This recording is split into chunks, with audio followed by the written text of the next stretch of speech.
Hallelujah. Good morning. Good morning, good afternoon. ನಿಮ್ಮಲ್ಲಿ ಅನೇಕರು ದೇವದೂತರಂತೆ ಕಾಣ್ತಾ ಇದ್ರು. ಪಾಸ್ಟರ್ ಆಗ್ಲಿ ಪ್ರಶ್ನೆ ಕೇಳ್ಬಿಟ್ರು, ಯೆಹೋವನಾಗಿ ಅವ್ರು ನಿಂತ್ಕೊಂಡು ಕೇಳಿದ್ದಾರೆ. ನಾನು ಕೇಳಲಿಲ್ಲ. ನಾನು ವಾಕ್ಯ ಓದಿದೀವಿ ಅಂತ ನಾನು ನಂಬ್ತಾ ಇದ್ದೇನೆ, ಪ್ರಾರ್ಥನೆ ಮಾಡಿದೀವಿ ಅಂತ ನಾನು ನಂಬುತ್ತಾ ಇದ್ದೇನೆ. ಆಮೇಲೆ ಮಾಡಿದೀವಲ್ಲ, ವಾಕ್ಯ ಓದಿದೀವಲ್ಲ. ಹೇಳೋ ಉದ್ದೇಶ ಇಷ್ಟೇ, ಅಂತ್ಯ ಕಾಲದಲ್ಲಿ ಕ್ಷಾಮ ಬರುತ್ತಂತೆ. ಕ್ಷಾಮ ಅಂದ್ರೆ ಬರಗಾಲ ಬರುತ್ತಂತೆ. ಅನ್ನದಲ್ಲ, ನೀರಿಂದಲ್ಲ, ವಾಕ್ಯದ ಬರಗಾಲ. ಏನ್ ಬರಗಾಲ? ವಾಕ್ಯ ಸಿಗಲ್ಲ ಆ ಟೈಮಲ್ಲಿ. ಹುಡುಕಿದ್ರು ವಾಕ್ಯ ಸಿಗಲ್ಲ. ವಾಕ್ಯ ಕೇಳಿಸ್ಕೋಬೇಕು ಅಂತ ಕಷ್ಟಪಟ್ಟು ಎಲ್ಲಿ ವಾಕ್ಯ ಸಿಗೋದಿಲ್ಲ. ಕರೋನಾ ಟೈಮ್ ನೋಡಿದೀಯಾ? ಎಲ್ಲಿ ಯಾವ ಚರ್ಚು ಇಲ್ಲ. ಚರ್ಚಿಗೆ ಹೋಗಿ ಕೆಲವೊಬ್ರು ಸಂಡೆ ಹೊರಗೆ ನಿಂತ್ಕೊಂಡು ಮಾಸ್ಕ್ ಹಾಕೊಂಡು, ಏನೋ ಕರಡು ತರ ಸೂಟ್ ಹಾಕೊಂಡು ಹೋಗಿ ಪ್ರಾರ್ಥನೆ ಮಾಡ್ಕೊಂಡು ಬಂದವರು ಇದ್ದಾರೆ. ಕೆಲವು ಚರ್ಚಲ್ಲಿ ಪರ್ಮಿಷನ್ ಕೊಟ್ರು 10 ಜನಕ್ಕೆ 5 ಜನಕ್ಕೆ. ವಾಕ್ಯದ ಬರಗಾಲ ಏನು ಅಂತ ಅವಾಗ ನನ್ಗೆ ಸ್ವಲ್ಪ ಜ್ಞಾನ ಆಯ್ತು. ಓಹೋ, ಇನ್ನು ಮುಂದೆ ಇದಕ್ಕಿಂತಲೂ ಬಹಳ ಸೀರಿಯಸ್ ಆಗಿರುತ್ತೆ ಅಂತ ಅವಾಗ ಅನ್ಸ್ಕೊಂಡೆ ನಾನು. ಚರ್ಚ್ಕೊಂಡು ಮುಚ್ಚಿಬಿಟ್ರು ಆ ಟೈಮಲ್ಲಿ, ಕರೋನಾ ಟೈಮಲ್ಲಿ. ಸಭಿಕರಿಲ್ಲ, ವಿಶ್ವಾಸಿಗಳ ಸಹವಾಸ ಇಲ್ಲ, ಆನ್ಲೈನ್ ನಿಧಾನಕ್ಕೆ ಸ್ಟಾರ್ಟ್ ಆಯ್ತು. ಈ ರೀತಿ ಭಕ್ತ ಸಮೂಹದಲ್ಲಿ ನಾವು ದೇವರನ್ನ ಸ್ತುತಿಸೋದು, ಕೊಂಡಾಡೋದು, ಒಬ್ರಿಗೊಬ್ರು ಪ್ರೈಸ್ ದ ಲಾರ್ಡ್ ಅಂತ ಹೇಳೋದು ಇಲ್ಲ.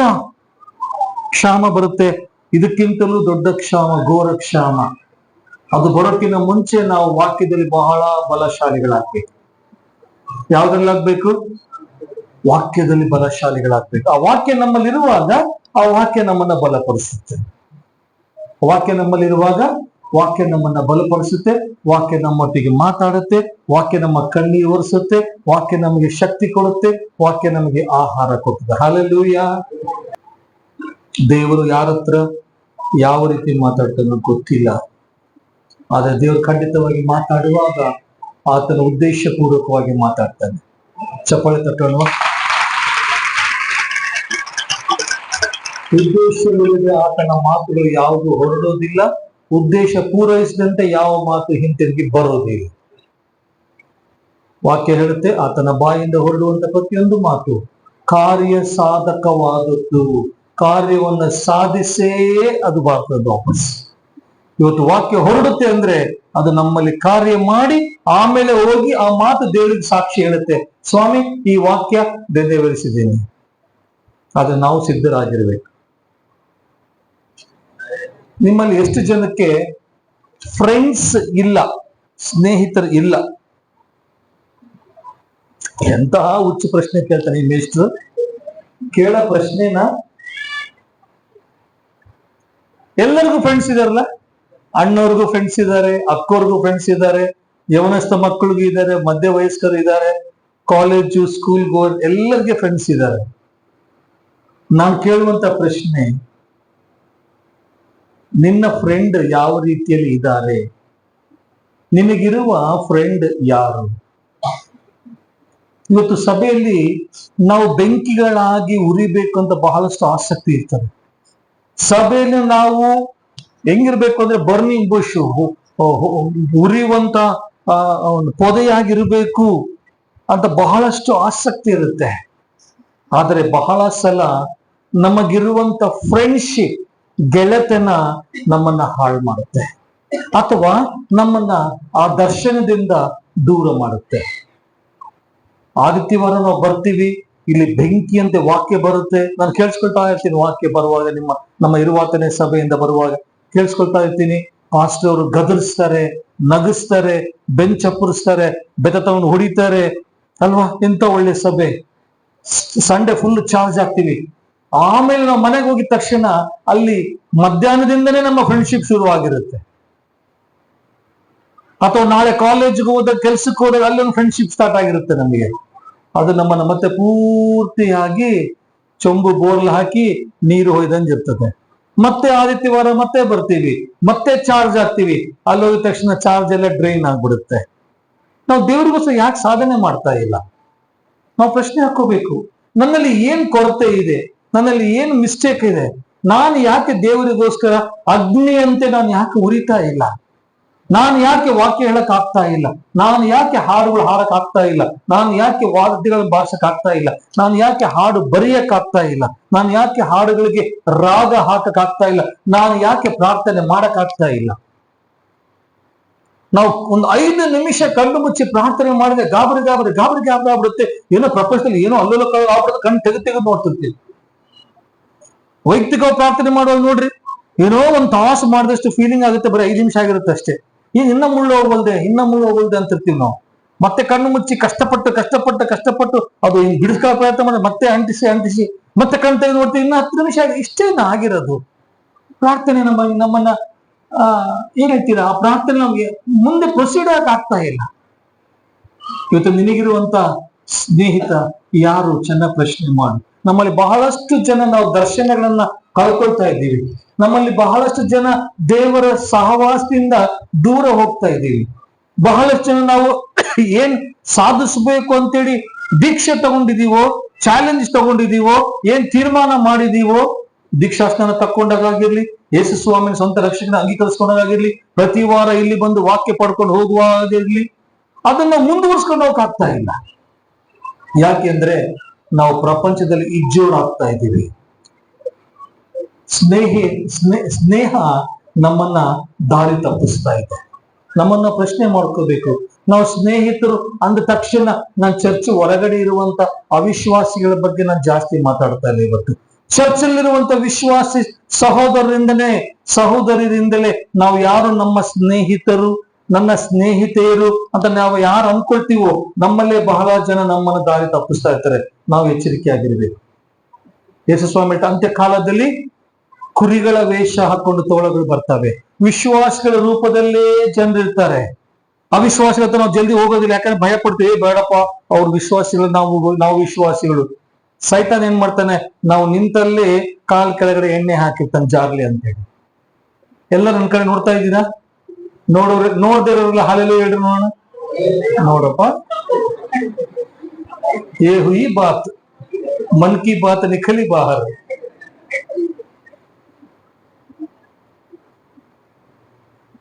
ಹಲ್ಲೆಲೂಯ. ಸತ್ಯವೇದದಲ್ಲಿ ಯೋಬ ಅನ್ನುವಂತ ಒಬ್ಬ ವ್ಯಕ್ತಿ ಇದ್ದಾನೆ. ಆತನ ಹೆಸರಿನ ಮೇಲೆ ಒಂದು ಪುಸ್ತಕ ಬರೆದಿದೆ ಹಳೆ ಒಡಂಬಡಿಕೆಯಲ್ಲಿ. ಕೀರ್ತನೆ, ಜ್ಞಾನೋಕ್ತಿ, ಆ ಪ್ರಾಂತದಲ್ಲಿ ಯೋಬ ಅನ್ನುವಂತ ಒಬ್ಬ ವ್ಯಕ್ತಿ ಇದ್ದಾನೆ. ಯೋಬ ಆ ಸಮಯದಲ್ಲಿ ಒಬ್ಬ ಮಹಾರಾಜನಂತೆ ಜೀವಿಸಿದಂತ ವ್ಯಕ್ತಿ. ಎಂತ ವ್ಯಕ್ತಿ ಅಮ್ಮ? ಅಕ್ಕ మీ ఇంట్లో తోడు పోసే పెరుగుందా ಅಂತ ಕೇಳುವಂತ ಡಿಪಾರ್ಟ್ಮೆಂಟ್ ಅಲ್ಲ. 100 ಮಂದಿ ಆಳು ಕಾಳುಗಳಿಗೆ ಊಟ ಕೊಡುವಂತ ವ್ಯಕ್ತಿ.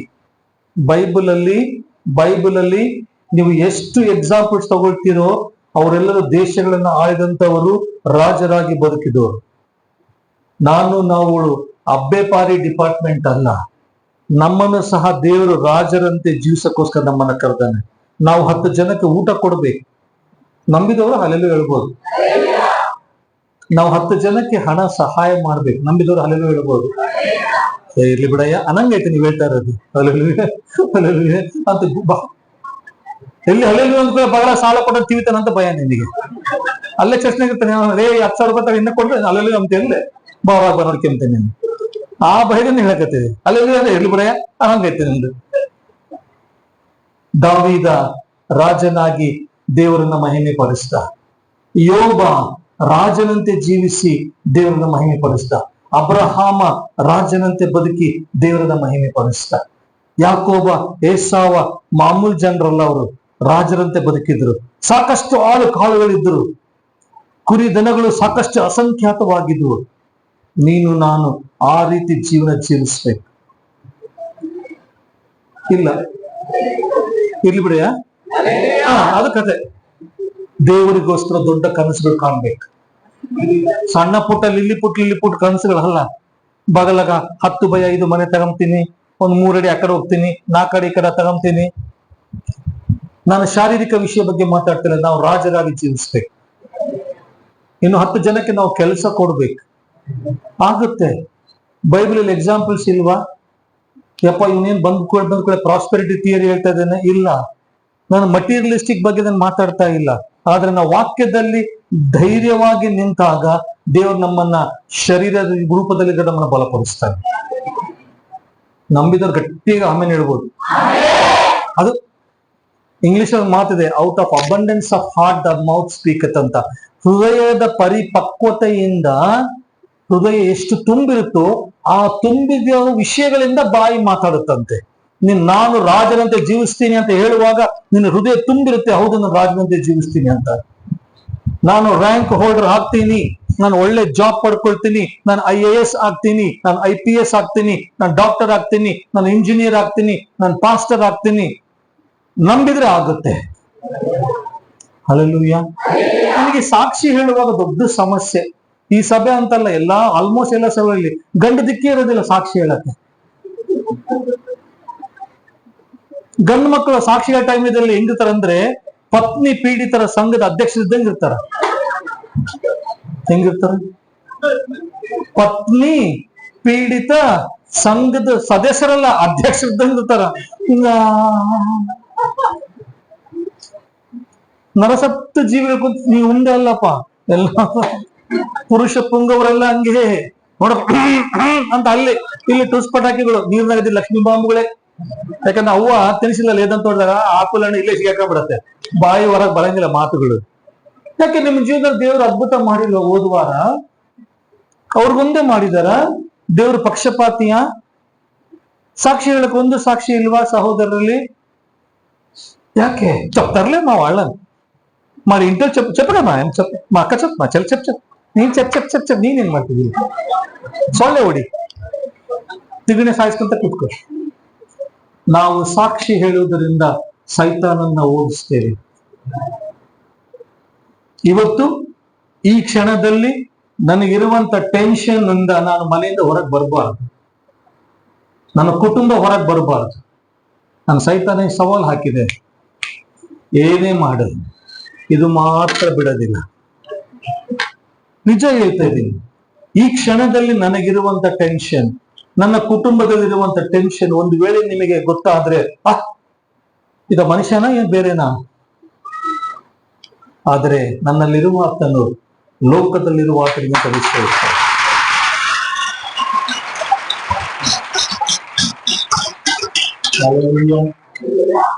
ನಿನ್ನೆ ರಾತ್ರಿ ಸರಿಯಾಗಿ ನಿದ್ದೆ ಇಲ್ಲ, ಹೋರಾಟ ಹೋರಾಟ ಹೋರಾಟ ಹೋರಾಟ, ಮತ್ತೆ ಬೆಳಗಿನ ಜಾವ ಮತ್ತೆ ಎದ್ದು ಹೋರಾಟ ಹೋರಾಟ, ಟೆನ್ಷನ್ ಭಯಂಕರ.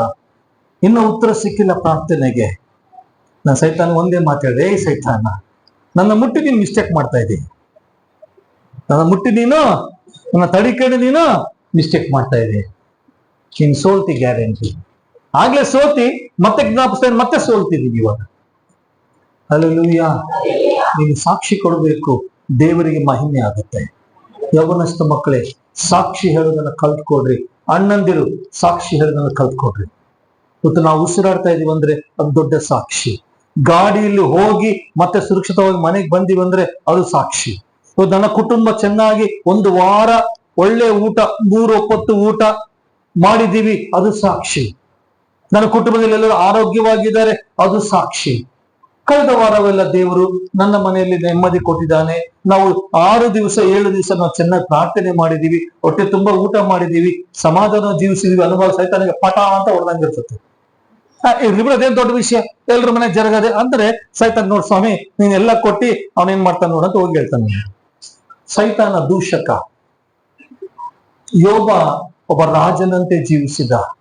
ಆತನ ಮಕ್ಕಳು ಬಹಳ ಸುಂದರರು. ಆತನಿಗಿರುವಂತ ಗಂಡು ಮಕ್ಕಳು, ಆತನಿಗಿರುವಂತ ಹೆಣ್ಣು ಮಕ್ಕಳಂತೆ ಆ ಸುತ್ತಮುತ್ತಲ ಪ್ರದೇಶದಲ್ಲಿ ದೇಶಗಳಲ್ಲಿ ಯಾರು ಇಲ್ಲಂತೆ ಅಷ್ಟು ಬ್ಯೂಟಿಫುಲ್ ಆಗಿ ಹೆಣ್ಮಕ್ಳಿದ್ರು, ಅಷ್ಟು ಹ್ಯಾಂಡ್ಸಮ್ ಆಗಿ ಗಂಡು ಮಕ್ಕಳಿದ್ರು. ದೊಡ್ಡ ರಾಜನಂತೆ ಜೀವಿಸಿದವನು, ಮಹಾರಾಜನಂತೆ ಜೀವಿಸಿದವನು. ಅವನು ಯೆಹೋವನ ದೃಷ್ಟಿಯಲ್ಲಿ ನೀತಿವಂತನಾಗಿದ್ದಂತೆ. ಯೋಬನು ಯೆಹೋವನ ದೃಷ್ಟಿಯಲ್ಲಿ ಹೆಂಗಿದ್ನಮ್ಮ? ನೀತಿವಂತನಾಗಿದ್ದ. ದೇವರನ್ನ ಸಮೃದ್ಧಿಯಾಗಿ ಆಶೀರ್ವದಿಸಿದಾಗ ಅವನಿಗೆ ಗರ್ವ ಬರಲಿಲ್ಲ, ಸೆಟಕಂಡ್ ಜೀವನ ಮಾಡಲಿಲ್ಲ. ತನ್ನ ತಗ್ಗಿಸಿಕೊಂಡ, ತನ್ನ ಸಂಪತ್ತನ್ನ ದೇವರ ಮುಂದೆ ಇಟ್ಟ, ದೇವರ ದೃಷ್ಟಿಯಲ್ಲಿ ನೀತಿವಂತನಾಗಿ ಜೀವಿಸಿದ. ಸ್ವಾಮಿ ಇವತ್ತು ನಿನ್ನನ್ನು ನೀತಿವಂತನಾಗಿರೋದಕ್ಕೋಸ್ಕರ ಕರೆದಿದ್ದಾನೆ. ಸ್ವಾಮಿ ಇವತ್ತು ನಿನ್ನನ್ನ ನೀತಿವಂತಳಾಗಿರೋದಕ್ಕೋಸ್ಕರ ಕರೆದಿದ್ದಾನೆ. ಒಬ್ಬ ಸಹೋದರಿ ಹೇಳಿದ್ಲು, ಆದಿತ್ಯವಾರ ನಮ್ಮ ಜಾಬ್ ಕರೀತಾ ಇದ್ದಾರೆ, ಬರಲ್ಲ ಅಂದ್ರೆ ಜಾಬ್ ಬಗ್ಗೆ ಸಹೋದರಿ ಹೇಳ್ಕೊಂಡ್ಳು. ನಾನು ಹೇಳ್ತೇನೆ, ನೀನು ದೇವರನ್ನ ಸನ್ಮಾನಿಸಿದೀಯಾ, ಖಂಡಿತವಾಗಿ ದೇವರನ್ನ ಮೇಲೆ ಕೆತ್ತುತ್ತಾನೆ. ಆ ತಾಯಿ ಹೇಳುವಂತ ಮಾತು, ದೇವರು ನೀನು ಸನ್ಮಾನಿಸಿದೀಯಾ, ಸಭೆಗೆ ನಾನು ಬರಬೇಕು, ಕೆಲಸ ಇದ್ರೆ ಇರ್ಲಿ ಇರದೇ ಇರ್ಲಿ ಅಂತ ನೀನು ಸಾಕ್ಷಿ ದೇವ್ರ ನಿಂತ್ಕೊಂಡಿದೀಯಲ್ಲಮ್ಮ, ನೀನ್ ಯಾರೇ ಆಗಿರು, ದೇವರನ್ನ ಮೇಲೆ ಕೆತ್ತುತ್ತಾನೆ. ಹಲ್ಲೆಲೂಯಾ. ಮೊದಲು ನನ್ನನ್ನು ಸನ್ಮಾನಿಸಿದ್ರೆ ನಾನು ಅವರನ್ನು ಸನ್ಮಾನಿಸ್ತೇನೆ. ನಮ್ಮ ದೇವರು ಅಷ್ಟು ನಮ್ಮ ಬಗ್ಗೆ ಏನಂದ್ರೆ ಅಷ್ಟು ಗ್ಯಾರಂಟಿ ಇದೆ, ನನ್ನನ್ನು ಸನ್ಮಾನಿಸ್ತಾರೆ ಖಂಡಿತವಾಗಿ. ಆಕ್ಚುಲಿ ಸಂಡೇ ರೆಕಾರ್ಡಿಂಗ್ ಇರಬೇಕಾಗಿತ್ತು, ನನಗೆ ಬೇರೆ ದಿವಸಗಳು ಯಾವುದು ಕುದುರ್ತಾ ಇಲ್ಲ. AR ಸ್ಟೀವನ್ಸ್ ಫೋನ್ ಮಾಡಿದ್ರು. ನಾನು ಹೇಳಿದೆ, ನಾನು ಸಂಡೇ ಒಂದೇ ಇದ್ದೀನಿ, ಅದು ಒಂದು ಚರ್ಚ್ಗೆ ಹೋಗ್ಬೇಕು, ಕ್ಯಾನ್ಸಲ್ ಮಾಡ್ಕೊಂಡ್ ಬರ್ತೀನಿ ನಾನು ಅಂದ್ರೆ, ಹೇ ಬೇಡ ಬೇಡ ಬೇಡ, ನನ್ನ ಹಾಡು ಪೋಸ್ಟ್ಪೋನ್ ಆದ್ರೂ ಪರವಾಗಿ. ಅವ್ರು ನೆಕ್ಸ್ಟ್ ಬರ್ತಿದ್ದಾರೆ, September 20th ಬರ್ತಿದ್ದಾರೆ ಬಳ್ಳಾರಿಗೆ. ಅವ್ರು ಹೇಳಿದ್ರು, ಬೇಡ ಬೇಡ, ನನ್ನ ಹಾಡು ಆಮೇಲೆ ಪೋಸ್ಟ್ಪೋನ್ ಮಾಡ್ಕೊಳ್ಳೋಣ, ಸಭೆ ಮಾತ್ರ ಮಿಸ್ ಮಾಡ್ಬೇಡ್ರಿ. ನೀವು ನಿಮ್ಮ ಸಭೆಗೆ ಹೋಗಿ ದೇವರ ಆರಾಧನೆ ಮಾಡ್ರಿ, ನಾ ಸಭೆಲು ದೇವನ ಆರಾಧಿಸ್ತಾನು ಅಂತಂದ ಮನುಷ್ಯ.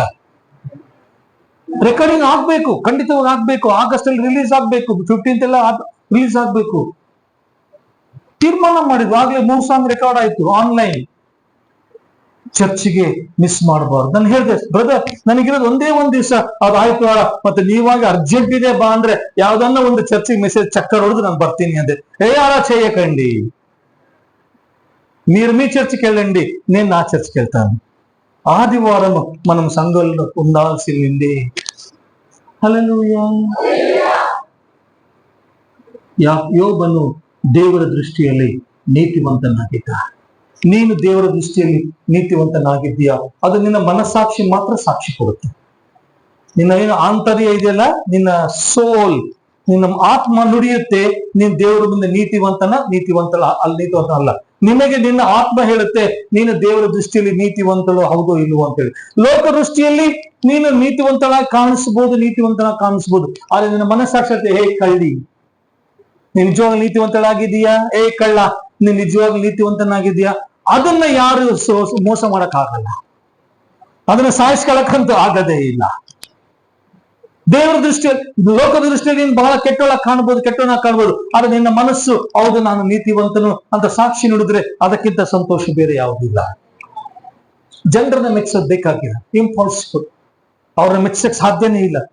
ನಮ್ಮ ಹೊರಗಿನ ಸೂಟು ಬೂಟು ಅದು ಇದು ನೋಡಿ ಅವ್ರು ನಮ್ಮ ರೇಂಜ್ ಹಾಕ್ತಾರೆ. ನಾವ್ ಎಂತ ಡ್ರೆಸ್ ಹಾಕೊಂಡ್ ಬರ್ತೀವಿ, ನಾವ್ ಹೆಂಗ್ ಮ್ಯಾನರಿಸಮ್ ಇದೆ ಅದನ್ನ ನೋಡಿ ಲೆಕ್ಕ ಹೇಳ್ತಾರೆ. ಆದ್ರೆ ನನ್ನ ದೇವರು, ನನ್ನನ್ನು ಸೃಷ್ಟಿಸಿದಂತ ದೇವರು, ನನ್ನ ತಾಯಿಯ ಹೊಟ್ಟೆಯಲ್ಲಿ ಗರ್ಭದಲ್ಲಿ ನನ್ನನ್ನು ರಚಿಸಿದಂತ ನನ್ನ ದೇವರಿಗೆ ಗೊತ್ತು ನಾನು ಹೆಂಗಿದ್ದೀನಿ ಅಂತ. ಹಲ್ಲೆಲೂಯಾ. ನೀನ್ ಹೆಂಗಿದೆ ಅಂತ ನಿನ್ನ ದೇವರಿಗೆ ಚೆನ್ನಾಗಿ ಗೊತ್ತು. ಆತರ ದೃಷ್ಟಿಯಲ್ಲಿ ನಿಯಮವಾಗಿ ನೀತಿವಂತಳಾಗಿ ನೋಡ್ಕೋ ಅಷ್ಟೇ ಸಾಕು. ಏನು ಸಭೆಯಲ್ಲಿ ಸುಮ್ಮನೆ ಅಡಡ ಅಂತ ಹವಾ ಮಾಡಿದ್ರೆ ನೀನ್ ನೀತಿವಂತ ಅನ್ನೋದಿಲ್ಲ. ನೀನು ಪ್ರಾರ್ಥನೆಯಲ್ಲಿ ಯಾವ ರೀತಿ ಇದೆಯಾ ಅದು ಬಹಳ ಇಂಪಾರ್ಟೆಂಟ್.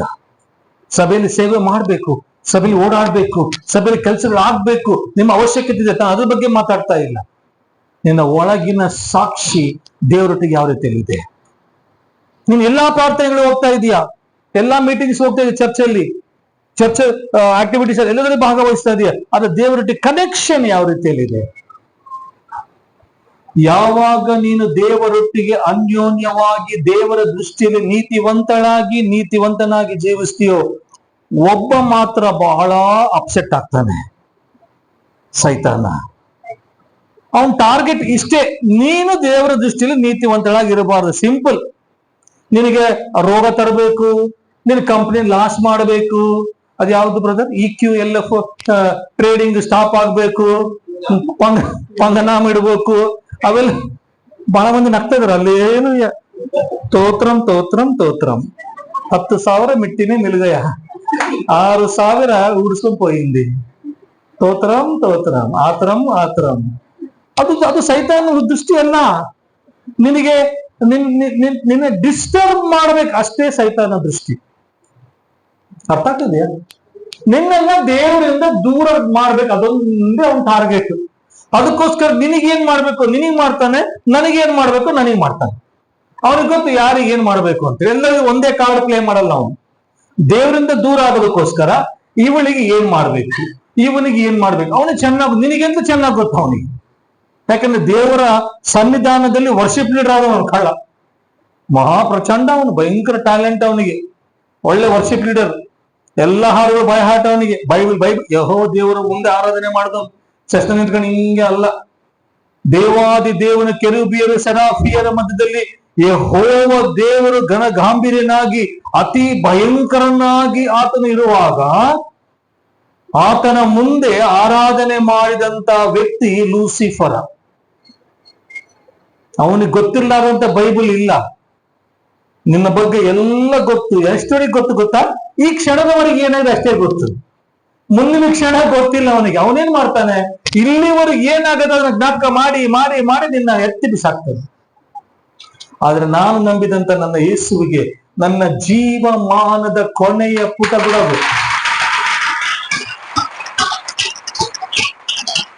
ನಾವೇನ್ ಮಾಡ್ತೀವಿ, ಭಯಂಕರ ಆಕ್ಟಿಂಗು, ಸೈತಾನ ಸ್ವಲ್ಪ ಭಯಪಡಿಸು ಅಯ್ಯಮ್ಮೋ ಅಂತಂತೀವಿ. ಇವತ್ತು ಚಪ್ಪಾಳೆ ಬರ್ತೀವಿ ನನಗ್ ಬಡ್ದಂಗ, ಪಟ ಪಟ ಬೇಕು, ಇನ್ನೊಬ್ರು ಬಿಡ್ತೀವಿ. ಆಮೇಲೆ ಸ್ವಲ್ಪ ನಮಗೆ ಸೈತಾನ ಹಿಂಗ ಮಾಡಿ ಹೌದು ಹಿಂಗಾಗಿರ್ಬೋದು ಹೌದಲ್ಲ ಅಂತ ಮತ್ತೆ ಭಯಪಡೋದು, ಇಲ್ಲಿ ಬಂದ್ಬಿಟ್ಟು ಅಲ್ಲೇನೋ ಮತ್ತೆ ಅನ್ನೋದು. ಯೋಬನು ಆ ರೀತಿ ನೀತಿವಂತನಾಗಿರೋದು ಸೈತಾನನಿಗೆ ಇಷ್ಟವಿರ್ಲಿಲ್ಲ. ನೀನು ಈ ರೀತಿಯಾಗಿ ದೇವರ ದೃಷ್ಟಿಯಲ್ಲಿ ನೀತಿವಂತನಾಗಿರೋದು ಸೈತಾನನಿಗೆ ಇಷ್ಟ ಇಲ್ಲ. ಬರ್ದಿಟ್ಕೋ. ಅವನು ಎಲ್ಲಾ ಶತಾಯ ಗತಾಯ ಪ್ರಯತ್ನ ಮಾಡ್ತಾನೆ ನಿನ್ನ ಸಾಕ್ಷಿ ದೇವರಿಂದ ದೂರ ಆಗ್ಬೇಕು ಅಂತ. ಅದಕ್ಕೆ ಮಾಡೋ ಸಿಂಪಲ್ ಟೆಕ್ನಿಕ್ ಏನ್ ಗೊತ್ತಾ? ఏం చదువుతావులే బైబిల్లో ఏముంది, యేసు ప్రభు వచ్చా, సచ్చా, మళ్ళా బతికా, పోయా, మళ్ళా వస్తాడు. దాని తప్ప ఏమన్నా ఉందా? దాని తప్ప ఏమని చెప్తారా? ಏನು ಇಲ್ಲ. మంచివాడు గొప్పవాడు స్తోత్ರಾರ್ಹುడు ಅದು ಬಿಟ್ಟು ಬೇರೆ ಹೇಳ್ತಾರ? ಏನು ಓದ್ತಿ ಬಿಡು ಚರ್ಚಿಗೆ, ನಾವು ನಮ್ಮ ಮನೆಗೆ ಮಾಡ್ಕೊಂಬಂತ ಹಾಕ್ತೀನಿ. ಅಲ್ಲಿ ಅವಳು ಬಂದಿರ್ತಾಳೆ, ಅವನು ಬಂದಿರ್ತಾನೆ, ನೋಡಿದ್ರೆ ಮುಖ ಸುಡ್ತತೆ. ನಿಧಾನವಾಗಿ ಏನು ಓದ್ತಿ ಬೈಬಲ್ ಅದ ಅದೇ ತರ ಇರೋದು. ಬೇಕಾದ ಧರ್ಮೋಪದೇಶ ಕಾಂಡ, ಯಾಜಕ ಕಾಂಡ, ಮಾಂಸಖಂಡ, ಆ ಕಾಂಡ ಒಂದು ಅರ್ಥ ಆಗೋದಿಲ್ಲ. ಬೇಕಂತ ಮತ್ತೆ ಪರಮಗೀತ ಬುಕ್ ತೆಗಿತಾನ. ಆಹಾ ನನ್ನ ಪ್ರಿಯಳೇ ಅಯ್ಯ, ಇದ್ಯಾವುದೋ ರೊಮ್ಯಾಂಟಿಕ್ ಸ್ಟೋರಿ ತೆಚ್ಚಿ ಏನ್ ಚದುತ್ತಾವಲ್ಲಿ. ನಿಧಾನವಾಗಿ ವಾಕ್ಯದಿಂದ ದೂರ ಮಾಡ್ತಾನೆ. ಕಣ್ಣು ಮುಚ್ಚಿದ ತಕ್ಷಣ ಬುಗುಲು ಶುರು ಮಾಡ್ತಾನೆ. ಕಣ್ಣು ಮುಚ್ಚಿ ಸ್ತೋತ್ರ ಫ್ರಿಡ್ಜ್ ಆನ್ ಮಾಡಿವ ಇಲ್ಲ, ಸ್ತೋತ್ರ ಮಿಕ್ಸಿ ಆನ್ ಮಾಡಿದ್ದೆ, ಕರೆಂಟ್ ಹೋಗಿದ್ದೆ ಆಫ್ ಮಾಡಿದ್ದೆ, ಸ್ತೋತ್ರ ಮೆಲ್ಲಕ್ಕೆ ಇಡ್ತಾನೆ ಭಕ್ತಿ, ಮೆಲ್ಲಕ್ಕೆ ಸ್ತೋತ್ರ. ಅವಳು ಹೆಂಗ್ ಮಾಡಿದ್ಲಲ್ಲ, ಬೆಳಿಗ್ಗೆ ಕಸ ಹೊಡೆದು ಈ ಕಂತ ಬಿಡ್ದವಳು ತೂ ಅಂತ ನಸ್ಬಿಡಿ ಹಾಕೊಂಡು ನಮ್ಮನೆ ಕಡೆ ಉಗಿಡ್ಬೇಕಾ ಅವಳ ಕಡೆಗೆ ಸ್ತೋತ್ರ ಮತ್ತೆ. ನೀನು ಪ್ರಾರ್ಥನೆ ಮಾಡೋದು ಅವ್ನಿಗೆ ಇಷ್ಟ ಇಲ್ಲ, ನಿನ್ನ ವಾಕ್ಯ ಓದೋದು ಇಷ್ಟ ಇಲ್ಲ, ಈ ರೀತಿಯ ಸಹವಾಸದಲ್ಲಿ ಬರೋದು ಅವನಿಗೆ ಇಷ್ಟವೇ ಇಲ್ಲ. ನನಗೆ ಈ ಚರ್ಚ್ ನೋಡಿದಾಗ ಬಹಳ ಹೆಮ್ಮೆ ಅನ್ಸುತ್ತೆ. ಗಂಡು ಮಕ್ಕಳ ಸಂಖ್ಯೆ ಇಷ್ಟು ಫುಲ್ ಇದೆ. ಚಪ್ಪಾಳೆ ನೋಡ್ರಿ. ಇವಾಗನ್ನ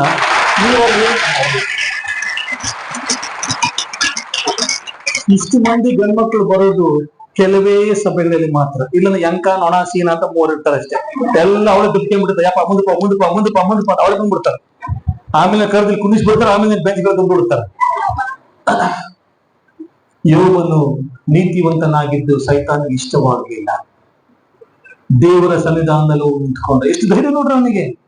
ಸೈತಾನ ಅಂದ್ಕೊಳ್ಳೆ ಅವನಿಗೊಂದು 2 ಕೋಡು ದಯ್ಯಂ ಎಟ್ಟುಂಟಂತೆ, ನಲ್ಲಗ ಹಿಂಗೆ ಕಣ್ಣುಗಳು, ಕೋರೆ ಹಲ್ಲ.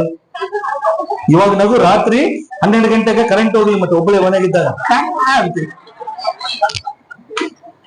ನಾವ್ ಅನ್ಕೊಂಡಂತೆ ಸೈತಾನ ಅಷ್ಟು ಹಿಂಗೆ ಹೂ ಇಲ್ಲ. ಯಾವ ಫಿಲಿಂ ಸ್ಟಾರ್ಗೂ ಕಡಿಮೆ ಇಲ್ಲ, ಅಷ್ಟು ಹ್ಯಾಂಡ್ಸಮ್ ಇದೆ. ನಾವು ದೇವದೂತ, ಅವನಷ್ಟು ಹ್ಯಾಂಡ್ಸಮ್ ಅವನಷ್ಟು ಚಂದ ಯಾರು ಇಲ್ಲ. ಯಾಕೆ ಸೈತಾನ್ ನೋಡ್ರೆ ನೀವೇ ಭಯಪಡೋದ ಅವಶ್ಯಕತೆ ಇಲ್ಲ. ಯಾಕೆ ಬಿಡ್ರಿ ಸರ್, ಸುಮ್ಮನೆ ಹೋಗೋಗ. ನಾವು ಆ ಸೈತಾನ ಅಸಿಸ್ಟೆಂಟ್ ಕಳಿಸಿರ್ತಾನ, ಅವನು ಯಾವ್ದೋ ದೇಹದ ಬಂದು ಹಾ ಅಂತ ಮಾಡಿರ್ತಾನ. ಅದನ್ನ ನೋಡಿ ಸೈತಾನ ಅಂತ ನಾವು ಅಂತೀವಿ. ಅದು ಸೈತಾನ ಅಲ್ಲ, ಸೈತಾನ ಡ್ಯಾನ್ಸ್ ಅಷ್ಟೇ. ಡಿಜೆ ಹಾಕೊಂಡು ಡ್ಯಾನ್ಸ್ ಮಾಡ್ತಿರ್ತಾನ ಒಬ್ಬರು ಮೈಯಾಗ ಬಂದು. ಫಾರ್ ಎಕ್ಸಾಂಪಲ್, ನನ್ನ ತಂದೆ ಸತ್ತೋಗಿದ್ದಾರೆ. ನನ್ನ ತಂದೆ ಈಗ ನನ್ನ ಮೋಸ ಮಾಡ್ಬೇಕು ಅಂದ್ರೆ ಅವನೇನ್ ಮಾಡ್ತಾನೆ, ಅಸಿಸ್ಟೆಂಟ್ ಕಳಿಸ್ತಾನೆ. ನೋಡಿ ತಮ್ಮ ಹೋಗು, ಇವನೇನ ಫ್ರಾನ್ಸಿಸ್ ಅಂತೇಳಿ ಭಯಂಕರ, ಅವನು ಅವ್ರ ಅಪ್ಪನ ಸ್ಯಾಮ್ಸಂಗ್ ಅಂತ, ಅವ್ನ ಫ್ರೆಂಡ್ಸ್ ಉರ್ಲಾಕ್ ಸಾಯಿಸ್ಬಿಟ್ರು, ಮತ್ತೆ ಪಾಯ್ಸನ್ ಹಾಕಿ ಅಂತ ಹೇಳಿದ್ರು. ಯಾರ್ಯಾರು ಸಾಯಿಸಾರೆಲ್ಲ ಇಂತಿಂತವ್ರು ಐದಾರ ಅಂತ ಯಾರೋ ಒಂದು ವೀಕ್ ಪಾರ್ಟಿಗೆ ಸೇರ್ಕೊಂಡ್ಬಿಟ್ಟು నమ్మరు ఎవరు నువ్వు ఎందుకు వచ్చినావు, ఏం కావాలా, బిర్యానీ కావాలా, సరాయి కావాలా, ముక్కలు కావాలా, నక్కలు కావాలా, ಕತೆಸರು. ಅದು ನಾಲ್ಗೆ ಹಿಂಗ್ ಮಾಡ್ಕೊಂಡು ಕೂದಲ ಬಿಟ್ಕೊಂಡು ರಪ ರಪ ಅಂದ್ರೆ ಯಮ್ಮ ಇದೇ ದೆವ್ವ, ಅದು ದೆವ್ವ ಅಲ್ಲ, ಸೈತಾನ ಕಳಿಸಿರುವಂತ ಅಸಿಸ್ಟೆಂಟ್. ನಮ್ಮಪ್ಪ ಮತ್ತೆ ವಾಪಸ್ ಬರಕ್ ಸಾಧ್ಯ ಇಲ್ಲ. ಸತ್ತವರು ಯಾರಾದ್ರೂ ಇದುವರೆಗೆ ಸತ್ತಿದ್ರೆ ಯಾವಾಗಿಂದ? ಏದೇನ್ ತೋಟದಲ್ಲಿ ಪಾಪ ಸ್ಟಾರ್ಟ್ ಆದಾಗಿಂದ ಇವತ್ತಿನವರೆಗೆ ಯಾರ್ಯಾರು ಸತ್ತಿದಾರೋ ಅವ್ರ ಹೆಂಗನ್ನ ಸೆಡ್ಕೊಂಡು ಹೋಗಿದ್ರೆ ನಮ್ಗೆ ಬೇಕಾಗಿದೆ. ರೈಲ್ ಕೆಳಗು, ರೈಲ್ ಒಳಗು, ರೈಲ್ ಮೇಲೋ, ಫ್ಯಾನ್ ಕೆಳಗು, ಡಬ್ಬ ಕೆಳಗು, ಪಾಯ್ಸನ್ ಕೆಳಗು, ಬೆಂಕಿ ಆಗೋ, ಒಳಗೋ, ನೀರು, ಹೆಂಗನ ಯಾವ ಟೈಪ್ ಅನ್ನ ಆಗಿರ್ಲಿ, ಒಂದು ಆತ್ಮ ಸಹ ಮತ್ತೆ ವಾಪಸ್ ಬರೋಕೆ ಅಧಿಕಾರ ಇಲ್ಲ. ಬರೆದಿಟ್ಕೊಂಡಿದ್ದನ್ನ. ಸತ್ತಂತ ಯಾವ ಆತ್ಮಗಳು ತಿರುಗಿ ಭೂಮಿ ಮೇಲೆ ಬರಕ್ ಅಧಿಕಾರ ಇಲ್ಲ. ಬರೀ ಸುಳ್ಳು ಡ್ರಾಮಾ. ಸೈತಾನ ತನ್ನ ಅಸಿಸ್ಟೆಂಟ್ ನ ಕಳಿಸಿ ಯಾರೊಬ್ಬ ವೀಕ್ ಬಾಡಿಯಲ್ಲಿ ಕಳಿಸ್ಬಿಟ್ಟು ಕರೆಕ್ಟ್ ಆಗಿ ಸ್ಟೋರಿ ಹೇಳ್ತಾನೆ. ನಾನು ಸಂಸೋನ, ನನ್ನ ಇಂಥವ್ರು ಸಾಯಿಸಿದ್ರು, ಇಂಥಲ್ಲಿ ಸಾಯಿಸಿದ್ರು, ಹಿಂಗ್ ಮಾಡಿದ್ರು, ನನ್ನ ಅದು ತಗೊಂಡ್ರು, ಇದು ತಗೊಂಡ್ರು, ಕರೆಕ್ಟ್ ಆಗಿದೆ. ನಾವು ಅವನಾ ಅಂತ ನಾವು ಅವರಿಗೆ ಕೋರಿ ಏನ್ ಬೇಕನ್ನು ಕೊಡ್ತೀವಿ. ಕೋಳಿ ಕೊಡ್ತೀವಿ, ಕುರಿ ಕೊಡ್ತೀವಿ, ಸರಾಯ bottle, brandy, whisky, chicken, mutton ಯಾರಿಗೆ ಕೊಡಂಗಿಲ್ಲ. ಬಗಲ ಹತ್ತಿದ್ರು ಅವನಿಗೆ ಕೊಡ್ತಿರ್ತೀವಿ. ಸುಳ್ಳು ಅವೆಲ್ಲ. ನಮ್ಮಲ್ಲಿ ಕೆಲವು ದೇವ ಸೇವಕರು ಇದ್ದಾರೆ, ಅವ್ರು ಇನ್ನ ಬೇರೆ ವೆರೈಟಿ. ಕ್ಯಾಮ್ರಾ ತಿಪ್ಪ ಎವರು ನೀವು ಪೇರ್ ಚಪ್ಪು ಶುರು. ಅವನು ಜೂಮ್ ಮಾಡ್ತಾ ಇರ್ತಾನೆ, ಜೂಮ್ ಜೂಮ್ ಜೂಮ್ ಜೂಮ್. నా పేరు ఇది, చెప్పు, గట్టి చెప్పు, నీ పేరేమి ಮತ್ತೆ ಹೇಳ್ತಾನೆ. ఎక్కడి నుంచి వచ్చినావు, ఎందుకు వచ్చినావు. ಅವನು ಮೊದಲೇ ಸುಳ್ಳಿಗೆ ಮೂಲ ಪುರುಷ. ನೀವು ಅವನಿಗೆ ಇಂಟರ್ವ್ಯೂ ಮಾಡಿದ್ರೆ ಸಿನಿಮಾ ತೋರಿಸ್ತಾನ ಅವನು. ನಿಜ. ದೆವ್ವ ಯಾರಾದ್ರೂ ನಿಮ್ಮ ಸುತ್ತಮುತ್ತಲು ಕಂಡ್ರೆ ಒಂದೇ ಮಾತು, ಏ ಸೈತಾನ, get out in Jesus name. ಯೇಸು ಸ್ವಾಮಿ ಹೆಸರು ಸುಮ್ಮನೆ ಬಿಟ್ಟೋಗಷ್ಟೇ. ಟೈಮ್ ವೇಸ್ಟ್ ಮಾಡಬೇಡ ಅನ್ಬೇಕಷ್ಟೇ. ಏಕ್ ಮಾರ್ ದೋತು ಕೂಡ. ನಮಗೇನಂದ್ರೆ ಪಾಸ್ಟರ್ ಫೋನ್ ಮಾಡಿ, ಪಾಸ್ಟರ್ ಸಿಕ್ಕಿರಂಗಿಲ್ಲ ಟೈಮಿಗೆ, ಪಾಸ್ಟರ್ ಅಮ್ಮ ಸಿಕ್ಕಿರಂಗಿಲ್ಲ. ಈಗ ಬುಗುಲು ಆ ಭಯದಾಗ ಕಟ್ಟಿಗೆ ಬುಗುಲು ಎಲ್ಲಿ ಬಂದು ಹೊರಬಿಡ್ತಾನ ಅವನಂತ. ಕೆಟ್ಟು ಭಯ. ಧೈರ್ಯದಿಂದ ಅನ್ನಂಗಿಲ್ಲ. ಹೆಸರು ತುಂಬ್ತೆ ಅದೇನೋ ಎಲ್ಲಿ ಬಂದು ನಾನು ನೋಡಿ ಬಾಳ ನೋಡಿ ನಗೂ ಬರ್ತಿರ್ತದ ಅವ್ರು ಮಾಡೋ ಡ್ರಾಮಾ. ಹಲ್ಲೆಲೂಯಾ. ನಿಜವಾದ ವಿಶ್ವಾಸಿ ನೀನಾದ್ರೆ, ಯಾರಾದ್ರೂ ದೆವ್ವ ಹಿಡಿದಂತ ವ್ಯಕ್ತಿ ಬಂದ್ರೆ ಒಂದೇ ಹೇಳ್ಬೇಕು, ಯೇಸುವಿನ ನಾಮದಲ್ಲಿ ಹೋಗ್ ಅಷ್ಟೇ. ನನ್ನ ಟೈಮ್ ವೇಸ್ಟ್ ಮಾಡ್ಬೇಡ, ನನಗೆ ಬೇರೆ ಕೆಲಸಗಳಿದಾವ. ನೀನ್ ಯಾರು ಏನು ನಾನು ಹಂಗ ಸಟರ್ ಬಾಯ್ ಮುಗಿದ ಮುಗೀತಷ್ಟೇ. ಸ್ಟೋರಿ ಖತಮ್. ದುಕಾನ್ ಬಂದು. ಹಲ್ಲೆಲೂಯಾ. ಸೈತಾನ ದೇವರ ಸನ್ನಿಧಾನದಲ್ಲಿ ಹೋಗ್ಬಿಟ್ಟು, ಸೈತಾನ ಏನಪ್ಪ ಬಂದಿ ಅಂತ ಕೇಳಿದ. ನೋಡ್ರಿ, ದೇವ್ರ ಮುಖಾಮುಖಿಯಾಗಿ ಮಾತಾಡ್ತಾನ ಅವನು. ಭಯಂಕರ, ನಟ ಭಯಂಕರ ಅವನು. ಏನಪ್ಪಾ ಎಲ್ಲಿಂದ ಬಂದಿ ಅಂದ್ರೆ, ಸುಮ್ಮನೆ ಹಂಗೆ ಹಿಂಗೆ ತಿರ್ಗಾಡ್ಕಂತ ಬಂದು ಹೋಗ್ತಿದ್ದೆ, ನೀನ್ ನೋಡ್ದಲ್ಲ ಬಂದ್ ಚಾ ಕೊಡ್ಕೊಂಡು ಹೋಗೋಣ ಅಂತ ಬಂದಂತ ಹೋಗ್ತಾನ. ನಿಮ್ ಮನೆಗೆ ಯಾರನ್ನ ಬಂದ ಏನಪ್ಪ ಬಂದ್ರೆ ಸುಮ್ಮನೆ ಹೋಗ್ತಿದ್ದಿಲ್ಲ ಬಂದ್ ಅಂತರ ಮಾತ್ರ ಕರ್ಕೊಬೇಡಿ ಒಳಗಡೆ. ಏಮಕ್ಕ ಜಂಗಮ್ಮ ಯಾರಿದ್ದೀರಾ? ಇಲ್ಲಲ್ಲ. ಮಂಗಮ್ಮ ಯಾರಿಲ್ಲ. ಓಕೆ, ಯಾರಿಲ್ಲ. ಸುಮ್ಕಮ್ಮ ಯಾರಿಲ್ಲ. ಓಕೆ, ಬಂದು ఏమక బాగున్నావా అంటారా? ఆ బాగున్నంత ఒళ్ళు ಒಳಗಡೆ ఎట్లా పోతున్నావు? లేదక అట్లా పోతుంది, ఇట్లా వస్తుంది అందరా కూర్చో ಅಂದ ಬಂದು ಪೀಕ್ಲಾಟ. ಉದ್ದೇಶ ಇಲ್ಲದೆ ಯಾರನ್ನಾದ್ರೂ ಮನೆ ಕರ್ಕೊಂಡ್ರೆ ಮನೆಗೆ ಬೆಂಕಿ ಬಿತ್ತು. ಏನಾದ್ರು ಕೆಲ್ಸ, ಏನ್ ಕೆಲ್ಸ ಐತೆ ಬಾ, ಕೆಲ್ಸ ಮುಗಿಸ್ಕೊಂಡು ಹೋಗ್ತಾರೆ అಷ್ಟೇ. అట్లా పోతుంటే అదేమైందంటే అక్కడ ఆ వీధిలో పక్కింట్లో ఏమక చాట్ వేసేస్తున్నా, ప్యాన్ వేస్తున్నా, ప్యాన్ ಅದು ಬೇಡ. ಎಲ್ಲೋಗಿದ್ದಪ್ಪ ಸೈತಾನ? ಆ ಕಡೆಗೆ ತಿರ್ಕಂತ ಬಂದ, ಅವನಿಗೆ ಗೊತ್ತು ಗುರಿ ಇಲ್ಲ ಅವನಿಗೆ. ಆ ಕಡೆ ಭೂಮಿಯಲ್ಲಿ ತಿರ್ಗಾಡ್ಕೊಂತ ಬಂದು ನೀನು ಕೂಡ ಹಂಗೆ ತಿರ್ಕತ್ತಿದ್ರೆ ನೀನ್ ಅದೇ ಕ್ಯಾಟಗಿರಿನೇ. ಏನ್ ಮಾಡ್ತಿದ್ಯಪ್ಪ? ಏನಿಲ್ಲ ಸರ್, ಸುಮ್ಮನೆ ಇದ್ದೀನಿ ಮನೆಗ, ಹಂಗ ನೀನ್ ಅದೇ ಕ್ಯಾಟಗಿರಿ. ಇದನ್ನ ಒಂದು ಮಾಡ್ತೀರಿ ದೇವ್ರಿಗೋಸ್ಕರ. ಸ್ವಾಮಿ, ಅಲ್ಲಿ ಯೋಬ ಅಂತ ನನ್ ಮಗ ಇದ್ದಾನಪ್ಪ ನೋಡಿಯಾ ಅಂತ ಕೇಳ್ದ. ಏನಂದ ಸ್ವಾಮಿ? ಯೋಬ ಅಂತಿದ್ದ ನೋಡ್ಕೊಂಡು ನೋಡಿಯಾ? ಏನ್ ನೋಡೋದೈತೆ ಸ್ವಾಮಿ? ನೀನೆಲ್ಲ ಕೊಟ್ಟಿ ಸೂಪರ್ ಆಗಿ ಇದನ್ನತ್ತ. ತಿರ್ಗಾಡಕ್ ಒಂದು ಬೆಂಚ್ ಕಾರ್ ಕೊಟ್ಟಿ, ಕಾರ್ ಕೊಟ್ಟಿ, ಆಪಲ್ 15 Pro ಕೊಟ್ಟಿ, ಏನೆಲ್ಲ ಕೊಟ್ಟು ಬಿಟ್ಟಿ ಮತ್ತೆ ಆರಾಮ ಬಿಂದಾಸ್ ಬೋಪಣ್ಣ ಇದ್ದಂಗೆ ಅದನ್ನತ್ತ. ಅತ್ ಏನ್ ಕಡಿಮೆ? ಅಲ್ಲಪ್ಪ ಆತಂಗಲ್ಲ, ಬಹಳ ಒಳ್ಳೇನು ಆತ, ಏನಿದ್ರು ಒಂದೇ, ಏನಿಲ್ಲ ಅಂದ್ರೆ ಒಂದೇ ಇಲ್ಲ, ಎಲ್ಲ ಕೊಟ್ಟಿಯಲ್ಲ ಅದಕ್ಕೋಸ್ಕರ ಚೆನ್ನಾಗಿದ್ದಾನೆ ಅಂತ ದೋಷಾರೋಪಣೆ ಮಾಡ್ತಾನೆ. ಸೈತಾನ ಯಾವಾಗಲೂ ನಮ್ಮ ಮೇಲೆ ತಪ್ಪು ದೋಷಗಳನ್ನು ಹೊರಿಸುವಂತಹ, ಎಚ್ಚರಿಕೆಯಾಗಿರ್ಬೇಕು. ಅವನು ನಮ್ಮನ್ನು ಹುಡುಕುವಾಗ ನಮ್ಮಲ್ಲಿ ಯಾವ ಲೋಪ ದೋಷಗಳು ಕಾಣಬಾರ್ದು. ಆ ರೀತಿ ಸಾಕ್ಷ್ಯ ಜೀವಿತ ನಮ್ಮಲ್ಲಿ ಬರಬೇಕು ಯೇಸುವಿನ ನಾಮದಲ್ಲಿ. ಹಲ್ಲೆಲೂಯಾ. ಸ್ವಾಮಿ ಅಂದ ಅವನ ಅಂತವನಲ್ಲ, ಬಹಳ ನೀತಿವಂತನಪ್ಪ, ನನ್ನ ದೃಷ್ಟಿಯಲ್ಲಿ ಬಹಳ ನೀತಿವಂತನ. ಏನ್ ನೀತಿವಂತ? ಎಲ್ಲ ಕೊಟ್ಟಿ, ಒಳ್ಳೆ ಸಂತಾನ ಕೊಟ್ಟಿ, ಅಂದ ಚಂದ ಮಕ್ಕಳ ಕೊಟ್ಟಿ, ಮಿಲಿಯನ್ ಗಟ್ಟಲೆ ಆಸ್ತಿ ಕೊಟ್ಟಿ, ಎಲ್ಲ ಐಶ್ವರ್ಯ ಅವನ ಕಾಲ್ ಕೆಳಗೆ ಬಿದ್ದದೆ, ರಾಜನಂತೆ ಜೀವಿಸ್ತಾನೆ. ಅವನಿಗೇನ್ ಕಡಿಮೆ ಇಲ್ಲಪ್ಪ, ಅವನು ಏನಿಲ್ಲ ನೋಡು, ಹಂಗೆ ಒಂದ್ ಕೆಲಸ ಮಾಡ್ತೀನಿ.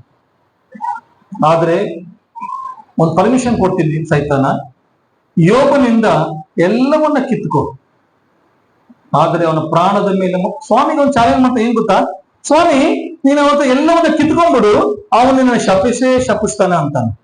ದೇವ್ರ ಹತ್ರ ಮಾತಾಡ್ತಾ ಇದ್ದಾನೆ. ಅರ್ಥ ಆಗ್ತಿದ್ರೆ ಹೇಳಿದ್ ನಿಮಗೆ? ಅಭಿಷೇಕ್ ಬಾರ ಇಲ್ಲಿ ಚಂದ ಕಾಣ್ತಾನೆ ನಮ್ಮ ಹುಡುಗಿ. ಇವತ್ತು ಏನು ಫಾಸ್ಟ್ ಇದ್ದಾನೆ ಸರ್, ನಿಜವಾಗ್ಲೂ ನೆಕ್ಸ್ಟ್ ನಿಮ್ಗೇನು ನೋಡ್ಕೊಳ್ಳಿ, ಸೈಜ್ ಬೇಸ್ ಇದೆ, ಭುಜ ಬಗ್ಗೆ ಬೇಸ್. ಯೆಹೋವ ದೇವರು ಸೈತಾನ, ನಗಬೇಡ್ರಿ, ಯೆಹೋವ ದೇವರು ಸೈತಾನ. ನಾನು ಹೇಳ್ತೀನಿ, ದೇವ್ರೇ ನೀನು ಯೋಬನಿಗೆ ಎಲ್ಲ ಕೊಟ್ಟಿಯಪ್ಪ, ಹಂಗಾಗಿ ಒಂದಿನ ದೇವ್ರ ಕೊಂಡಾಡ್ತಾನ, ಆರಾಮಾಗ ಇದ್ದಾನ, ಮೈಕ್ ಹಿಡ್ಕೊಂಡು ಜಗ್ಗಿ ಮಾತಾಡ್ತಾನ, ಅವನು ಎಲ್ಲ ಐತೆ. ದೇವ್ರದ ಹಂಗಲ್ಲ ಹಂಗಲ್ಲ ಹಂಗಲ್ಲ ಹಂಗಲ್ಲ, ಏನು ಹಂಗಲ್ಲ, ಅವನಿಂದ ಒಂದೊಂದೆಲ್ಲ ಕಿತ್ಕೊಂಡು ನೋಡು, ಅವನಿಗೆ ಕೊಟ್ಟಿರೋದೆಲ್ಲ ನೀನು ಆಸ್ತಿ ಅಂತಸ್ತು ಸಂತ ಎಲ್ಲ ಕಿತ್ಕೊಂಡು ನೋಡು, ಅವನಿಂದ ಶಪಿಸ್ತಾನೆ ಅಂತ ದೇವರ ಹತ್ರ ಆರ್ಗ್ಯೂ ಮಾಡ್ತಾನೆ ಸೈತಾನ. ಅರ್ಥ ಆಗ್ತಿದೆಯಲ್ಲ ಹೇಳೋದು ನಿಮಗೆ? ಯೋಗ ಏನ್ ಮಾಡ್ಯಾನ? ಏನು ಮಾಡಿದ್ರೆ ಸೈತಾನಿಗೆ ಯಾಕೆ ಅವನ ಮೇಲೆ ಅಷ್ಟು ದ್ವೇಷ? ದೇವರ ದೃಷ್ಟಿಗೆ ನೀತಿವಂತನಾಗಿರೋದು ಅವ್ನಿಗೆ ಇಷ್ಟ ಇಲ್ಲ. ಅರ್ಥ ಆಗ್ತಿದೆ ಹೇಳೋದು ನಿಮಗೆ? ಯೋಗ ಏನು ದ್ವೇಷ? ಸೈತಾನನಿಗೆ ಯೋಗನ ಮೇಲೆ ಯಾವ ದ್ವೇಷ ಇಲ್ಲ. ನಿನ್ನ ಮೇಲೆ ಸೈತಾನನಿಗೆ ಯಾವ ದ್ವೇಷ ಇಲ್ಲ. ನಿನ್ನ ಮೇಲೆ ಅವನು ಈ ಸೈತಾನಿಗೆ ದ್ವೇಷ ಅನ್ನೋದು ಇಲ್ಲೇ ಇಲ್ಲ. ನೀನು ದೇವರೊಟ್ಟಿಗೆ ಅನ್ಯೋನ್ಯವಾಗಿರಬಾರ್ದಷ್ಟೇ. ಅನ್ಯೋನ್ಯವಾಗಿಲ್ದಂಗಿದ್ರೆ ನಿನಗೆ ಎಲ್ಲಾ ಹ್ಯಾಪಿನೆಸ್ ಕೊಡ್ತಾನೆ, ಆಮೇಲೆ ನಿನ್ನ ಮುಳುಗಿಸ್ತಾನೆ ನೀರ್ನ. ನರಕವನ್ನ ತುಂಬಿಸಿ ತುಳುಕಿಸುವಂತೆ ಮಾಡೋದು ಅವನ ಕೆಲಸ, ಸ್ವರ್ಗ ಖಾಲಿ ಮಾಡೋದು ಅವನ ಕೆಲಸ, ಟಾರ್ಗೆಟ್. ದೇವ್ರಿಗೆ ಹೇಳ್ತಾನೆ, ನೀನು ಎಲ್ಲ ಕಿತ್ಕೊಂಡ್ಬಿಡಪ್ಪ ಅವನ ಹತ್ರ, ಅವನ್ ನಿನ್ನ ಶಪಿಸ್ತಾನೆ. ಅಂದ್ರೆ ಹೇ ಕಮಾನ್, ಏನ್ ಬೇಕಾದಂತ ಕಿತ್ಕೋ, ನಾನ್ ಪರ್ಮಿಷನ್ ಕೊಡ್ತೀನಿ. ಏನಂತ ದೇವ್ರು? ಅವನ ಹತ್ರ ನೀನು ಎಲ್ಲವನ್ನ ಕಿತ್ಕೊಂಡ್ಬಿಡು, ಆದ್ರೆ ಅವನ ಪ್ರಾಣದ ಮೇಲೆ ಮಾತ್ರ ನಿನಗೆ ಅಧಿಕಾರ ಇಲ್ಲದೆ ಹೋಗೋದಿಲ್ಲ. ನನ್ನ ಪ್ರಶ್ನೆ ಏನು ಅಂದ್ರೆ, ಸೈತಾನನಿಗೆ ಯೋಬನ ಮೇಲೆ ಅಧಿಕಾರ ಕೊಡದಂಗೆ ಯೆಹೋವ ತಾನೇ ಕಿತ್ಕೋಬಹುದಾಗಿತ್ತಲ್ಲ? ನಾನು ಹೇಳೋದು ನಿಮ್ಗೆ ಅರ್ಥ ಆಗ್ತಾ ಇದೆಯಾ? ಅರ್ಥ ಆಗ್ತಾ ಇದೆ? ಮೊಬೈಲ್ ಕೊಡಿ. ಇವಾಗ ನಾನು ನಿನಗೆ ಕೊಟ್ಟಿನಪ್ಪ ಮೊಬೈಲ್ ತಗ, ನಾನ್ ನಿನಗೆ ಕೊಟ್ಟಿನಿ, ಇದನ್ನ ನಾನು ಕಿತ್ಕೊಳ್ಳುವಂತ ಕೊಡ್ತೀನಿ, ಮತ್ತೆ ವಾಪಸ್ ಅದು ಹೊರಗಿಟ್ಕೊಂತ ನಾನು ತಗೊಳ್ಳೋ ಅಧಿಕಾರ ಆಯ್ತಾ ಇಲ್ಲ? ಯೆಹೋವ ದೇವರು ಯೋಬನಿಗೆ ಎಲ್ಲಾ ಆಶೀರ್ವಾದ ಕೊಟ್ಟಾನ. ಈಗ ಸೈತಾನನಿಗೆ ಯೋಬನ್ ನೀತಿವಂತ ಅಂತ ಪ್ರೂವ್ ಮಾಡಕ್ಕೋಸ್ಕರ ಕೊಟ್ಟಿದ್ದನ್ನೆಲ್ಲ ಕಿತ್ಕೋಬಹುದಲ್ಲ? ಹೇಳ್ರಿ, ಕಿತ್ಕೋಬಹುದು, ಅಧಿಕಾರ ಆಯ್ತಾ ಇಲ್ಲ? ಮೊಬೈಲ್ ಕಿತ್ಕೋಬಹುದು, ಅವನ ಆಪಲ್ ಫೋನ್ ತಗೋ, ಏನೆಲ್ಲ ತಗೋಬಹುದು, ಅವನಿರೋ ಸಂಪತ್ತು ಆಸ್ತಿ ಎಲ್ಲ ತಗೋಬಹುದು. ಸೈತಾನಿಗೆ ಪರ್ಮಿಷನ್ ಕೊಡ್ತಿದ್ದಾನೆ. ನನ್ನ ದೇವರಿಗೆ ಕೊಟ್ಟು ಅಭ್ಯಾಸ ಇದೆ, ಕಿತ್ಕೊಂಡು ಅಭ್ಯಾಸ ಇಲ್ಲ. ಇಷ್ಟೇನ ಚಪ್ಪಾಳೆ? ತಪ್ಪು ತಪ್ಪು ತಪ್ಪು. ಬಳ್ಳಾರೆ ಮಳೆ ಬಂದ ಟಪ ಟಪ ಟಪ ಅಂತ. ನನ್ನ ದೇವರಿಗೆ ಆಶೀರ್ವಾದಗಳನ್ನು ಕೊಟ್ಟು ಅಭ್ಯಾಸ ಇದೆ ಹೊರತು ಕಿತ್ಕೊಂಡು ಅಭ್ಯಾಸ ಇಲ್ಲ. ತನ್ನ ಮಕ್ಕಳು ಯಾವಾಗಲೂ ಸಮೃದ್ಧಿಯಾಗಿರ್ಬೇಕನ್ನೋದೇ ದೇವರ ಇಷ್ಟ. ಅದಕ್ಕೆ ನಾನ್ ಕೊಟ್ಟಿದ್ದ ಅಂತ ಹೇಳಕ್ಕಾಗಲ್ಲ. ನಿನಗೆ ಪರ್ಮಿಷನ್ ಕೊಟ್ಟಿನ್, ಬೇಕಾದ್ರೆ ನೀನ್ ತಗೋ, ನನ್ನ ಮಗ ಮಾತ್ರ ನನ್ನ ಬಿಟ್ಟು ಹೋಗಲ್ಲ ಅಂತ ದೇವರು ಪರ್ಮಿಷನ್ ಕೊಟ್ಟ ಮೇಲೆನೆ ಸೈತಾನ ಯೋಗನ ಹತ್ರ ಬರಕ್ ಚಾನ್ಸ್ ಇತ್ತು. ಅಲ್ಲಿವರೆಗೆ ಅವನ ದೇವರ ಮಗನಾದಂತ ಯೋಗ ಹತ್ರ ಬರಕ್ ಚಾನ್ಸ್ ಇಲ್ಲ. ಪರ್ಮಿಷನ್ ತಗೊಂಡೇ ಬಂದ. ದೇವರು ಪರ್ಮಿಷನ್ ಕೊಟ್ಟ ಯಾಕೆ ಗೊತ್ತಾ? ತನಗೆ ತಾನು ಕೊಟ್ಟಿದ್ದನ್ನ ಮತ್ತೆ ಕಿತ್ಕೊಂಡು ಅಭ್ಯಾಸ ಇಲ್ಲ. ನನ್ನ ದೇವರು ನಿನಗೆ ಏನ್ ಕೊಡ್ತಾನೋ ಅದನ್ನ ಸಮೃದ್ಧಿಯಾಗಿ ಕೊಡ್ತಾನೆ, ನನಗೆ ಏನ್ ಕೊಡ್ತಾನೋ ಅದನ್ನ ಸಮೃದ್ಧಿಯಾಗಿ ಕೊಡ್ತಾನೆ. ವಾಪಸ್ ತಗೊಳ್ಳುವಂತ ದೇವರಲ್ಲ, ಆತನ ಕಠಿಣನಲ್ಲ. ಹಲ್ಲೆಲೂಯಾ. ಸೈತಾನಿಗೆ ಫುಲ್ ಆದರೆ ಸೈತಾನ ಹುಷಾರ್, ಅವನ ಪ್ರಾಣದ ಮೇಲೆ ನಿನಗೆ ಯಾವ ಅಧಿಕಾರ? ಪ್ರಾಣ ಕೊಟ್ಟವ್ ನಾನು, ಟೈಮ್ ಬಂದ ನಾನು ವಾಪಸ್ ತಗೊಂತೀನಿ, ಹುಷಾರ್ ಅಂತ ಒಂದು ಕಂಡೀಷನ್ ಆಗಿ ಕಳಿಸಿದ. ಸೈತಾನ ಅವಾಗ ಹೋಗಿ ಅವನ ಎಲ್ಲವನ್ನ ನಾಶ ಮಾಡಿದ. ಎಲ್ಲವನ್ನ ನಾಶ, ಪ್ರಾಕ್ಟಿಕಲ್ ಆಗಿ ಒಂದೇ ದಿವಸದಲ್ಲಿ ಆತನ ಮಕ್ಕಳೆಲ್ಲ ಸತ್ತೋದ್ರು. ಒಂದೇ ದಿವಸದಲ್ಲಿ ಅವನ ಆಸ್ತಿ ಎಲ್ಲ ಹೋಯ್ತು. ಒಂದೇ ದಿವಸದಲ್ಲಿ ಅವನ ದನಕರುಗಳೆಲ್ಲ ಹೋಯ್ತು. ಒಂದೇ ದಿವಸದಲ್ಲಿ ಅವನ ಕುರಿಗಳು ಒಂಟಿಗಳೆಲ್ಲ ಹೋದು. ಒಂದೇ ದಿವಸ, ಕೆಲವು ದಿವಸಗಳಲ್ಲಿ ಅವನು ಪೂರ್ತಿಯಾಗಿ ನಿರ್ಗತಿಕನಾದ. ಅವನ ಹೆಂಡತಿ ಇಬ್ಬರೇ ಉಳ್ಕೊಂಡ್ರು, ಮಕ್ಕಳು ಸತ್ತೋದ್ರು, ಆಸ್ತಿ ಎಲ್ಲ ಹೋಯ್ತು, ಫುಲ್ ಪಾಪರಾದ. ಅದಾದ ಮೇಲೆ ಸೈತಾನ ಅವನಿಗೆ ಭಯಂಕರ ರೋಗಗಳನ್ನ ಬರವಣಿಗೆ ಮಾಡಿದ. ಬೊಕ್ಕೆಗಳು ದೇಹದಲ್ಲಿ, ಬೊಕ್ಕೆಗಳು, ಕೀವು ಸೋರ್ತಾ ಇದೆ, ತುರಿಕೆ, ನವೆ ತುರ್ಸ್ಕೊಂಡು ಕೈಗಳು ನೋವಾಗಿ ಅಲ್ಲಿ ಗಡಿಗೆ ಬೋಕಿದ್ರೆ ಅದನ್ನ ತಗೊಂಡು ಪರ ಕೆರ್ಕೊಳ್ತಾ ಇದ್ದಾನೆ ಯೋಬ.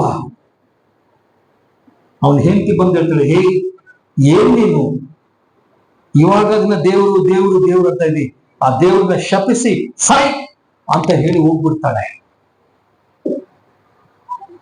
ಯಾರಾದ್ರೂ ನಮ್ಮನ್ನ ಚೀತು ಅಂತ ನಮ್ಗೆ ಇಷ್ಟ, ಅಷ್ಟು ಬೇಜಾರಾಗಲ್ಲ. ನಾವು ನಂಬಿದಂತ ನಮ್ಮವರು ನಮ್ಮನ್ನ ಚೀತು ಅನ್ನುವಾಗ ಬಹಳ ನೋವಾಗುತ್ತೆ. ಅರ್ಥ ಆಗ್ತಿದೆ ಹೇಳೋದು ನಿಮಗೆ? ಮನೆಯವರೇ ನಮಗೆ ಮೋಸ ಮಾಡಿದಾಗ ಬಹಳ ನೋವಾಗುತ್ತೆ. ಹೆಂಡತಿ ಹೇಳ್ತಾಳೆ, ನಾಯಿ ಅಂತ ಜೀವಿಸ್ತಾ ಇದೀವಿ, ದೇವ್ರನ್ನ ಶಪಿಸಿ ಸತ್ತ ಇನ್ನೇನು ಉಳಿಸ್ಕೊಂಡಿ ಜೀವನದಲ್ಲಿ ಅಂತ ಹೋಗ್ಬಿಡ್ತಾಳೆ. ಯೋಗ ಅಂತಾನೆ, ಯಾವ ಬಾಯಿಂದ ನಮ್ಮ ದೇವ್ರನ್ನ ಶಪಿಸ್ಬೇಕು? ಆತನೇ ಕೊಟ್ಟಾನೆ, ಆತನೇ ತಗೊಂಡಾನೆ. ಎಂತ ಮಾತು!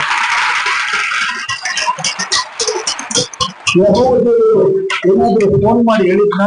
ಯೆಹೋವ ದೇವರನ್ನ ಫೋನ್ ಮಾಡಿ ಹೇಳಿದ್ನ ಯೋಬ, ನಾನು ಸೈತಾನ್ ಚಾಲೆಂಜ್ ಹಾಕೊಂಡಿವಿ, ಸೈತಾನ್ ನಾನು ಪರ್ಮಿಷನ್ ಕೊಟ್ಟಿನಿ, ಅವನನ್ನ ಹಾಳು ಮಾಡ್ತಾನೆ ಏನಂತ ಪ್ರವಾದನೆ ಬಂತ, ವಾಕ್ಯದಲ್ಲಿ ಬಂತ, ಸ್ವಾಮಿನ ದರ್ಶನ ಕೊಟ್ಟನ, ಏನು ಗೊತ್ತಿಲ್ಲ. ಆದ್ರೆ ಯೋಬನಿಗೆ ಗೊತ್ತಿತ್ತು, ನಾನು ದೇವರ ದೃಷ್ಟಿಯಲ್ಲಿ ನೀತಿವಂತನು, ಸೈತಾನನಿಗೆ ನನ್ನ ಮೇಲೆ ಅಧಿಕಾರ ಇಲ್ಲ. ಯಾಕೋ ಆತ ಏನ್ ಅನಿಸ್ತೋ ಗೊತ್ತಿಲ್ಲ, ಆತನೇ ವಾಪಸ್ ತಗೊಂಡಾನೆ. I am free. ನೀತಿವಂತನು ಯಾವಾಗಲೂ ಗಟ್ಟಿ ಕಲ್ಲು ಬಂಡೆ ಅಂತಿರ್ತಾನಂತೆ, ಕದಲೋದಿಲ್ಲ, ದೃಢವಾಗಿರ್ತಾನಂತೆ. ಹಲ್ಲೆಲೂಯಾ. ಪ್ರೀತಿಯ ಸಹೋದರ, ನಾನು ಇಲ್ಲಿಗೆ ಮುಗಿಸ್ತೇನೆ. ಇದು ಇನ್ನು ಪ್ರಾರಂಭ ಮಾತ್ರ ಈ ಟಾಪಿಕ್. ನೆಕ್ಸ್ಟ್ ಟೈಮ್ ಮತ್ತೆ ಪಾಸ್ಟರ್ ನನ್ನ ಕರೆದಾಗ ಆತನ ಮುಂದಿನ ಭವಿಷ್ಯ ಏನಾಯ್ತು, ಜೀವಿತ, ಆತನನ್ನ ಯಾರು ಭೇಟಿ ಮಾಡಕ್ ಬಂದ್ರು, ಭಯಂಕರ 3 ತುಂಡುಗಳು ಬಂದು ಆತನ ನೋಡಕ, ಭಯಂಕರ ಮಂದಿ, ಅವ್ರ ಬಗ್ಗೆ ಹೇಳ್ತೀನಿ ನೆಕ್ಸ್ಟ್ ಟೈಮ್ ಯಾವಾಗ ಬಂದಾಗ. ಬಟ್ ಇವಾಗ ನಾವು ಕಲ್ತ್ಕೊಂಡ ಸತ್ಯಾಂಶ ಏನಂದ್ರೆ, ನಾವು ದೇವರ ದೃಷ್ಟಿಯಲ್ಲಿ ನೀತಿವಂತರಾಗಿರ್ಬೇಕು. ದೇವರ ದೃಷ್ಟಿಯಲ್ಲಿ, ಮನುಷ್ಯರ ದೃಷ್ಟಿಯಲ್ಲ, ಮನೆಯವರ ದೃಷ್ಟಿಯಲ್ಲ, ಬಗಲ ಮನೆ ದೃಷ್ಟಿಯಲ್ಲ, ಚರ್ಚ್ ದೃಷ್ಟಿಯಲ್ಲ, ಲೋಕ ದೃಷ್ಟಿ ಅಲ್ಲವೇ ಅಲ್ಲ. ಯೆಹೋವನ ದೃಷ್ಟಿಯಲ್ಲಿ ನಾವು ನೀತಿವಂತರಾಗಿರ್ಬೇಕು. ನಾನು ನೀತಿವಂತನಾಗಿರೋದು ಸೈತಾನನಿಗೆ ಇಷ್ಟ ಇಲ್ಲ.